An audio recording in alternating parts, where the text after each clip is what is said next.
ഇന്നത്തെ ഈ ഒരു ഡേ എൻറ്റയർലി ഡിഫറെൻ്റ് ആണ്.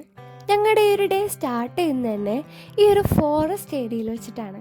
ഞങ്ങളെല്ലാവരും ഇന്ന് പാനിയൽ പോയിലേക്ക് ട്രിപ്പ് വന്നേക്കാണ്. ബ്രേക്ക്ഫാസ്റ്റ് എല്ലാവരും ഒരുമിച്ച് കഴിച്ചതിന് ശേഷം ഫസ്റ്റ് തന്നെ ഞങ്ങൾ എക്കോ ഷോപ്പിലേക്കാണ് പോയത്. അവിടെ കുറേ ബട്ടർഫ്ലൈസും ഫ്ലവേഴ്സൊക്കെ ഉണ്ടായിരുന്നു. അത് കഴിഞ്ഞ് മിനി സൂയിലേക്ക് പോയി. നടന്ന് വന്നപ്പോഴാണ് ഒരാളെ കണ്ടത്. ഈ ആനനെ കണ്ടാലേ 52 വയസ്സുണ്ടെന്ന് പറയോ, എന്നാ ഉണ്ട്. അത് കഴിഞ്ഞത് ഇതേപോലെ കുറേ കാട്ടുമുല്ല അവിടെ ഉണ്ടായിരുന്നു. കുറച്ചൊക്കെ പൊട്ടിച്ച് തലയിൽ വെച്ച് കഴിഞ്ഞപ്പോൾ ട്രീ ഹൗസ് കാണാൻ പോയി. കാണുമ്പോൾ അധികം ഹൈറ്റ് ഇല്ലാന്ന് തോന്നും, ബട്ട് നല്ല ഹൈറ്റ് ഉണ്ട്. എല്ലാവർക്കും കയറാൻ നല്ല ഉത്സാഹമാണ്. അതേപോലെ ആരും തിരിച്ചിറങ്ങുന്നുണ്ടായിരുന്നില്ല. അപ്പോൾ ഇതാണ് പാനിയൽ പോരിലത്തെ ദ മെയിൻ വ്യൂ.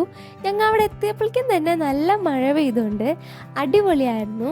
അപ്പം ഞങ്ങളുടെ ഇന്നത്തെ ഈ ഒരു യാത്ര കഴിഞ്ഞ് ഞങ്ങൾ തിരിച്ചതേ വണ്ടിയുടെ അടുത്തേക്ക് പോയിക്കൊണ്ടിരിക്കുകയാണ്. I hope you guys enjoy this video. By.